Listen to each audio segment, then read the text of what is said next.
Hello, and welcome to the New York Immigration Coalition's video series addressing COVID-19 disparities.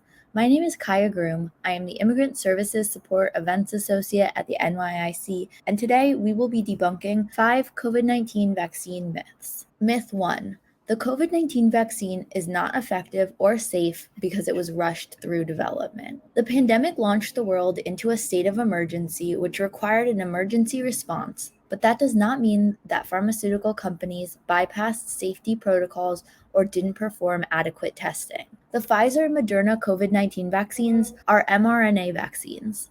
Researchers have been studying and working with mRNA vaccines for decades, and interest has grown in these vaccines because they can be developed in a laboratory using readily available materials. According to the CDC, this means the process can be standardized and scaled up, making vaccine development faster than traditional methods of making vaccines.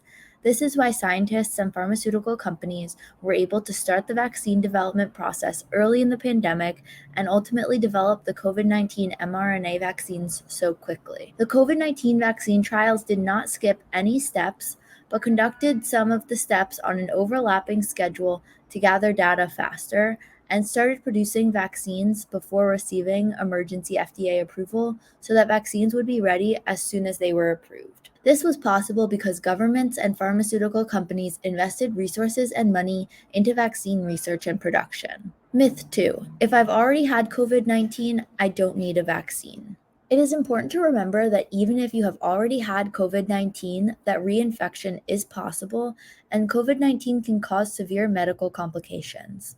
So while getting COVID-19 might offer some natural protection or immunity, it is not clear how long or strong that protection is. Vaccination lowers the overall risk of hospitalization and death due to COVID-19, while having COVID-19 once does not guarantee you protection from future reinfection and possible severe medical complications. Visit the CDC website at the link below to learn more about the benefits of getting vaccinated. Myth 3. The COVID-19 vaccine can affect fertility.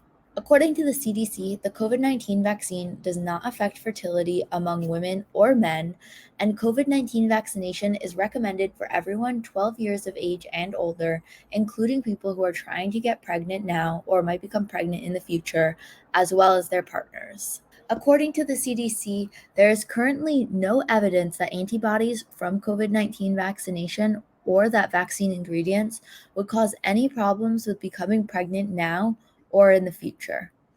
People have gotten pregnant after receiving a COVID-19 vaccine.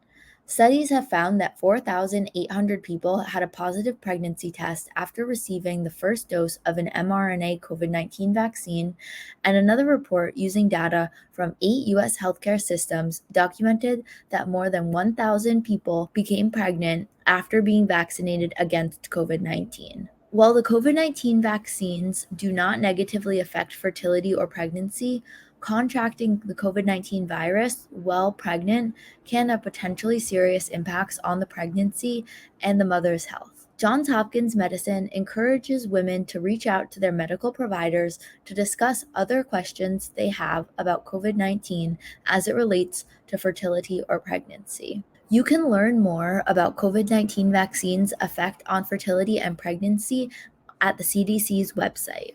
Myth 4. I can stop wearing a mask, social distancing, and taking precautions once I am fully vaccinated.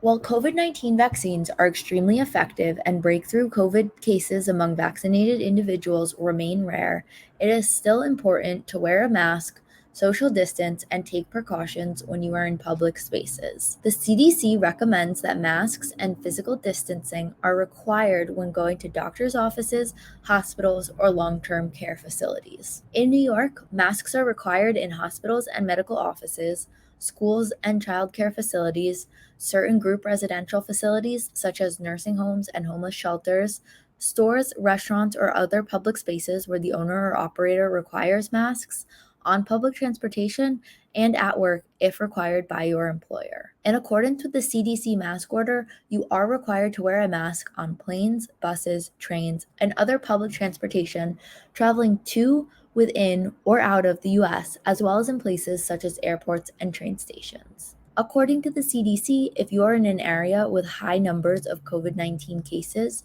you should consider wearing a mask in crowded outdoor settings when you are in close contact with others who are not fully vaccinated, and wear a mask in public indoor settings if you are in an area of substantial or high transmission. You can track the transmission rate of COVID-19 in your area by visiting the CDC's COVID-19 tracker on their website. If you are immunocompromised or are taking medications that weaken your immune system, you may not be fully protected, even if you are fully vaccinated. You should speak with your doctor about how to best protect yourself. Specific mask requirements vary by location, so be sure to check your local health department's website for the most updated information on mask requirements and recommendations. Myth 5. Getting the COVID-19 vaccine gives you COVID-19. The COVID-19 vaccines cannot and will not give you COVID-19. According to Johns Hopkins, the mRNA vaccines do not contain any virus.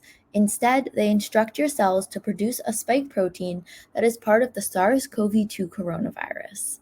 This triggers an immune response and helps your body recognize and fight the virus if you were to come in contact with it. The COVID-19 vaccine does not contain the SARS-CoV-2 virus, so you cannot get COVID-19 from the vaccine. It does not cause infection of any sort. You may experience a fever, chills, body aches, or pain at the vaccine injection site. This is your body reacting to the vaccine and building immunity against COVID-19. While many people do not have reactions after vaccination, it is normal if you do, and it does not mean you have the COVID-19 virus. You can learn more about how the COVID mRNA vaccines work at the CDC's website, where you can view their infographic on how mRNA vaccines work in 9 languages.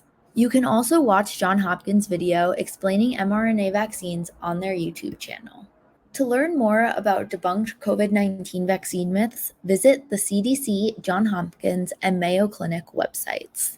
To schedule your COVID-19 vaccine appointment, view our video on how to schedule a vaccination appointment at nyic.me/COVID-19 vaccine. If you have questions about vaccine safety, how to get vaccinated, and more, please visit the New York State Department of Health or New York City Health websites. Thank you for tuning in, and we hope that this was helpful.